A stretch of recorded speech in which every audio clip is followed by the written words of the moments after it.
Hey intelligence, welcome back to my channel Chirag Khandelwal. आज मैं आपके सामने एक ऐसे शासक की केस स्टडी लेके आया हूँ जिनको आगे जाकर धर्मवीर का नाम मिला, जिसने अपना जीवन वीरों की तरह जिया। ऐसा बुद्धिमान, ऐसा बहादुर मराठा छत्रपति संभाजी महाराज। इनके देहांत की कहानी सुनकर आपकी आंखें आंसुओं से भर जाएंगी।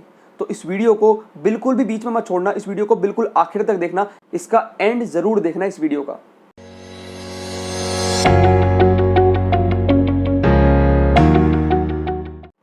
छत्रपति संभाजी महाराज शिवाजी महाराज के पहले पुत्र, जो आगे जाकर उनके मराठा एम्पायर के दूसरे शासक भी बने, जिनका जन्म 1657 के अंदर हुआ था पुरंदर किले के अंदर। 2 साल के होते ही इनकी माताजी का देहांत हो गया। उसके बाद इनका सारा पालन पोषण इनकी दादी जीजाबाई ने करा। जीजाबाई ने इनके अंदर ऐसा देश प्रेम, इनके अंदर ऐसा देशभक्ति, ऐसा हिंदुइज्म की इनके अंदर भावना भर दी थी कि ये आगे जाकर एक बहुत बड़े रेवोल्यूशनरी लीडर बने।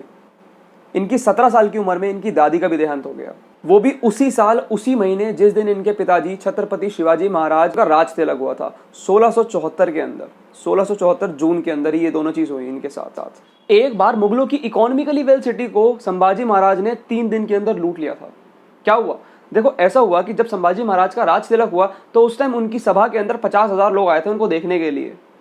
तो उस टाइम पे उनके जो फंड्स थे वो थोड़े कम हो गए थे। तो उन फंड्स के कम के चलते उन्होंने प्लान बनाया कि मुगलों की एक सिटी है बुरहानपुर, उसको लूटेंगे। वो थोड़ी इकोनॉमिकली वेल भी है, तो वहां से लूट के कुछ पैसे लाएंगे। तो क्या हुआ कि उन्होंने पूरा स्ट्रैटेजिकली, पूरा समझदारी के साथ, पूरी बुद्धि के साथ और बहादुरता के साथ देखो क्या करा। अब क्या हुआ कि जो बुरहानपुर का इंचार्ज था बहादुर खान, वो किसी शादी में जा रहा था। अब भाई शादी में जा रहा था तो वो अपनी शान और शौकत के लिए, अपनी शो ऑफ के लिए 3000 सैनिक अपने साथ ले गया। 3000 सैनिक।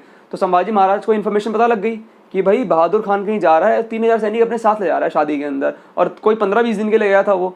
तो अब क्या हुआ, संभाजी महाराज ने पीछे से प्लान बनाया कि यही अपॉर्चुनिटी देखी और उस पर अटैक कर दिया। और ऐसे अटैक नहीं करा, स्ट्रेटेजिकली अटैक करा। अब जो बुरहानपुर था उसके अंदर 8000 सैनिक का उसके पास ताकत थी।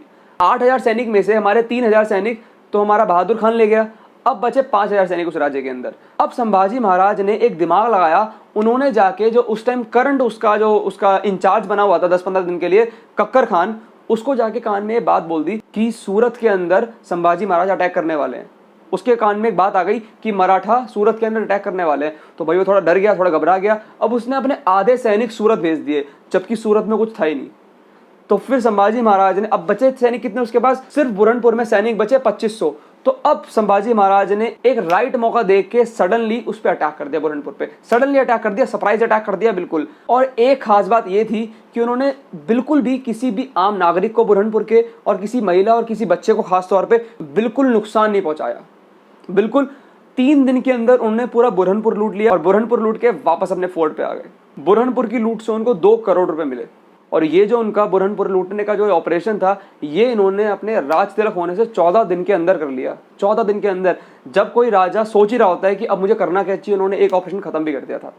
संभाजी महाराज के जीवन का एक और बहुत इंटरेस्टिंग चैप्टर है, वो है सिद्धि वर्सेस मराठा। सिद्धि वर्सेस मराठा की लड़ाई तो काफी पहले से चलती आ रही थी, लेकिन संभाजी महाराज चाहते थे कि जो उनका किला है, सिद्धियों का किला है जंजीरा, उसको जीता जाए। अब जंजीरा को हासिल करने का संभाजी महाराज के पास रीजन क्या था? रीजन एक बहुत सॉलिड था। रीजन ये था कि जो जंजीरा किला था वो अरेबियन सी के बीच में था, बीच में एज इन अरेबियन सी के अंदर था, और वो पानी के चारों तरफ घिरा हुआ था, और उसकी दीवारें इतनी सॉलिड थी, और साथ साथ उसकी दीवारों के बाहर एक कैनन्स लगी हुई थी। हर तरफ एक कैनन लगी हुई थी कि कोई अटैक करे तो वो भी उस तरफ से कैनन से अटैक कर सके। तो मतलब कि वो एक बहुत वेल प्रोटेक्टेड किला था। तो इसलिए संभाजी महाराज इसको एक्वायर करना चाहते थे। और बिजनेस पॉइंट ऑफ व्यू भी था, इकोनॉमिकल पॉइंट ऑफ व्यू भी था कि संभाजी महाराज चाहते थे कि जो भी ट्रेडर वैसे वहां से आता था ना, तो उसको भारी कीमत चुकानी पड़ती थी उस रास्ते से निकलने के लिए, क्योंकि वही एक रास्ता था समुद्र को पार करने का। तो इसलिए वो चाहते थे कि उस किले को एक्वायर कर लिया जाए। तो उस किले को हासिल करने के लिए संभाजी महाराज ने करा क्या? अब देखो, पूरा स्ट्रैटेजिकली उन्होंने सोच समझकर, बुद्धि के साथ देखो काम कैसे करा। उन्होंने क्या करा, उस किले को जो चारों तरफ से पानी से घिरा हुआ था, उन्होंने 300 बोटें लेके गए, 300 बोट्स लेके गए, और उस किले को 3 तरफ से अटैक करा। 3 तरफ से अटैक क्यों करा? क्योंकि चौथी तरफ से बहुत ज्यादा पानी वाला था, जहां से उनकी कोई हेल्प करने आ नहीं सकता था। तो 3 तरफ से उसको अटैक करने लगे। उनका खाना पानी बंद कर दिया। खाना पानी कैसे बंद कर दिया? उनके खाने की, पानी की सारी सप्लाई रोक दी उन्होंने, क्योंकि वो उसी साइड थे कि जहां से वो आराम से अपने उनके खाने और पानी की सप्लाई बंद कर सकते थे। तो कर दी उन्होंने। और उनकी जो लड़ाई थी वो 30 दिन तक चली। 30 दिन तक वो उस किले पे अटैक करते रहे और किले पे अटैक करने का मोटिव था, वो चाहते थे कि जमीन से किले तक एक पुल बना दिया जाए एक साइड पे, ताकि हम आराम से जाके लड़ाई कर सकें। तो ये उनका मोटिव था एक्चुअली। तो उन्होंने हर काम एक मोटिव के साथ करा, और साथ साथ जैसे मैंने बताया आपको, उन्होंने उसका खाना पानी बंद कर दिया। कैसे कि भाई कहीं से तो सप्लाई आएगी ना, वो सप्लाई रोक दी उन्होंने। वहीं पे वो खड़े हुए थे, उसकी सप्लाई नहीं आने दी, और अंदर वो घुट गए थे, वो लोग सिद्धि घुट गए थे, और उनके पास 4-5 दिन ही थे उनके पास। अगर वो कुछ कर पाते सिद्धि तो वो जीत पाते, नहीं तो वो घुटने ही टेकने वाले थे बिल्कुल। लेकिन सिद्धियों ने क्या चला के दिखाई, उन्होंने औरंगजेब की जाके हेल्प मांगी। औरंगजेब को बोला कि भाई हमें बचा लो, हम यहाँ पे फंसे पड़े हैं बहुत बुरी तरह। तो फिर उसने औरंगजेब ने आके सिद्धियों की हेल्प करी और संभाजी महाराज को उनके किलों को लेकर ब्लैकमेल करा। तो इसलिए संभाजी महाराज जंजीरा से पीछे हट गए। लेकिन सिद्धियों के अंदर इतना डर भर गया था कि वो वापस मराठा के ऊपर देख नहीं सकते थे। एक लड़ाई मैं आपको और बताता हूँ, ये लड़ाई है जमीन की और सम्मान की। तो ये लड़ाई हुई Maratha empire versus Mysore, kingdom of Mysore के बीच में लड़ाई हुई है। और उस लड़ाई का मोटिव था जमीन को एक्वायर करना, उस एरिया को एक्वायर करना। तो जो मराठा थे वो किंगडम ऑफ मैसूर गए लड़ाई करने के लिए। किंगडम ऑफ मैसूर तो अपने फोर्ट पे चढ़ के वहां से तीर चला रहे थे। वो जैसे आए वहां से उनको तीर की बारिश मिली, काफी मराठा घायल हो गए, काफी मर गए और काफी कैजुअलिटीज हुई। तो इसलिए जो संभाजी महाराज थे उन्होंने थोड़ा बैक लिया, उन्होंने थोड़ा रुका और बोला कि यहाँ पे कैंप लगाते हैं और यहाँ पे थोड़ा बैठ के सोचते हैं कि क्या करा जाए। तो उन्होंने क्या करा, उन्होंने जो मोची होते हैं उनको बोला कि आप एक छोटे छोटे लेदर के टुकड़े बनाओ, छोटे छोटे लेदर के कपड़े के टुकड़े बनाओ। ठीक है जी, बना दिए। बनाने के बाद उसके ऊपर पूरे तरीके से तेल रगड़ो, उसके ऊपर तेल की मालिश करो, उसको तेल के अंदर भर दो। तो उसके बाद क्या करा उन्होंने, वहां जो पेड़ था इनका ऑप्टिमम यूटिलाइजेशन देखो रिसोर्सेज का, कि इन्होंने कैसे इतने कम रिसोर्सेज के अंदर भी कैसे जंग जीती। देखो जो वहां के पेड़ थे, जो वहां लकड़ी अवेलेबल थी, उन्होंने उससे धनुष और उससे ही तीर बनाना स्टार्ट करे। कुछ टाइम लगा, थोड़ा टाइम लगा, उन्होंने धनुष और तीर उन्हीं लकड़ियों से बनाए, क्योंकि लकड़ियां आग जल्दी पकड़ती है, ना कि मेटल। तो उन्होंने जो लेदर था वो उस तीर के ऊपर बांध दिया और उसको बांध दिया और उस पर आग लगा के ऊपर मारने लगे। जैसे उनकी वापस लड़ाई स्टार्ट हुई तो उसके ऊपर मारने लगे। अब वहां पे जो उनका फोर्ट था उसके अंदर बारूद का, गन पाउडर का भी एक वो था, एक एरिया था। तो उसके अंदर एक तीर लग गया तो ब्लास्ट हुआ। ब्लास्ट होने से क्या हुआ, काफी मैसूर के सिपाही भी मारे गए और काफी लोग मारे गए ऊपर। तो इतना सब कुछ हो जाने के बाद किंगडम ऑफ मैसूर के जो राजा थे उन्होंने हार मान ली थी। तो फिर जाके उन्होंने एक टर्म्स रेडी करी, जो भी हुआ उसके बाद, मतलब यहाँ पे इन्होंने ऐसा एक रिसोर्सेज का ऑप्टिमम यूटिलाइजेशन करा। इस चीज को आप देखो, यहाँ से आप लर्निंग्स लो कि आप कैसे आप अपने रिसोर्सेज का ऑप्टिमम यूटिलाइजेशन करते हो, कैसे उन्होंने समझदारी दिखाई, उनकी बहादुरी देखो आप यहाँ पे। तो अब बात आती है ऐसे महान योद्धा का, ऐसे महान शासक का अंत कैसे हुआ। इनका अंत सिर्फ 32 साल की उम्र में हो गया था। जैसे एक महान योद्धा का होता है, कैसे, गद्दार की वजह से। संभाजी महाराज का सगा साला गंगोजी शिर्के ने उनको धोखा दिया। अब क्या हुआ, संभाजी महाराज ने एक मीटिंग बिठाई, एक छोटी सी मीटिंग बिठाई। इनकी लास्ट मीटिंग, ये बोल रहे थे कि हमारी ये लास्ट मीटिंग होगी औरंगजेब को खत्म करने के लिए। तो इन्होंने उस टाइम पे एक मीटिंग बिठाई। तो जो गंगोजी शिर्के था, इनके साला था, उसने औरंगजेब को इनकी लोकेशन की इन्फॉर्मेशन दे दी कि भाई हमारी यहाँ पे मीटिंग हो रही है, आप यहाँ पे आके इनको पकड़ सकते हो। तो मुगल आ गए वहां पे, उनको पकड़ने के लिए संभाजी महाराज को पकड़ के ले गए और 1 फरवरी 1689 को उनको पकड़ के ले गए। यू वोंट बिलीव उनके साथ क्या क्या करा। अगर आज भी सुनते हैं ना, आंख से आंसू आते हैं, दिल के अंदर घबराहट होती है कि उनके साथ क्या क्या हुआ था। तो सुनो, तो संभाजी महाराज की बॉडी को छोटे छोटे टुकड़ों में काट के फेंक दिया था। जो आधा किलोमीटर दूर तक गांव के अंदर लोग रहते थे, उनको उनकी बॉडी के टुकड़े मिले थे। उनका ऐसा हाल करा था।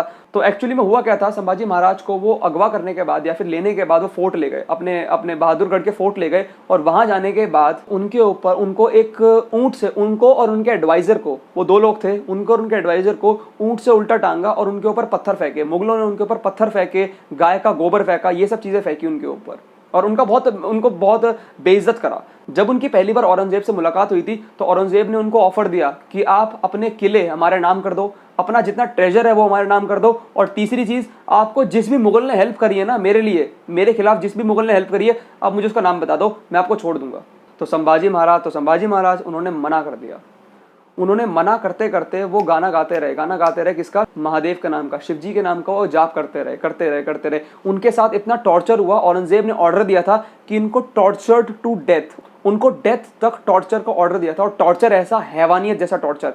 उनके साथ क्या करा, उनकी जुबान खींच ली गई, उनकी आंखें निकाल ली। जिंदा की बात कर रहा हूँ, जिंदा के टाइम पे उनकी आंखें निकाल ली गई। फिर उनसे हर एक टॉर्चर के बाद औरंगजेब उनसे आके पूछता था कि आप क्या छोड़ना चाहते हो, क्या आप एक्सेप्ट करोगे इस ऑफर को। मना करते रहे, हर बार एक ही नाम जुबान पे, महादेव का नाम, हर बार मना करते रहे। उनसे पूछा गया कि आप एक्सेप्ट कर लो इस ऑफर को, उन्होंने मना कर दिया। हर बार टॉर्चर हुआ, कभी उनकी आंख निकाल लेते, कभी उनकी जीभ निकाल लेते। एक बार तो उनकी पूरी स्किन उखाड़ दी थी। स्किन उखाड़ने की बात कर रहा हूँ, जिंदा इंसान की स्किन उखाड़ दी थी, ऐसा टॉर्चर हुआ उनके साथ।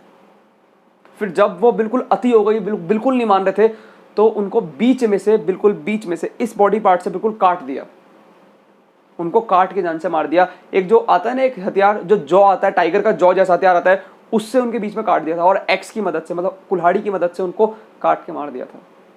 तो ये थे संभाजी महाराज। इतना उनके अंदर देश प्रेम, इतना उनके अंदर देशभक्ति, इतनी हिंदुइज्म उनकी दादी ने उनको भर दी थी कि देखो कितने बड़े एक इंस्पायरिंग लीडर बने संभाजी महाराज। तो ये उनकी बहादुरी थी कि उन्होंने इतना कुछ अचीव करा अपनी इतनी सी 32 साल की उम्र में, और इतना वीरों की तरह जीवन जिया।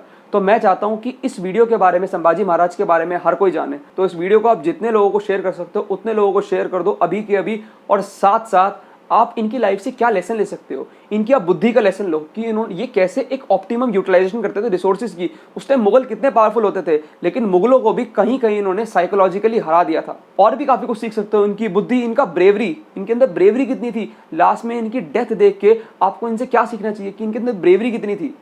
कुछ भी परिस्थिति आ जाए, जहां अपने गोल पे थे तो थे, नहीं हटे वहां से, तो this was the bravery, you must learn from him. और बहुत सारी चीजें सीखने के लिए आपने क्या सीखा इनसे, मुझे कमेंट बॉक्स में बताओ। तो आज की वीडियो में बस इतना ही। मैं चाहता हूं आप इस वीडियो को, आप संभाजी महाराज की कहानी को सबसे शेयर करो। और मेरी नेक्स्ट वीडियो ट्यूसडे को आएगी। तो तब तक के लिए बाय।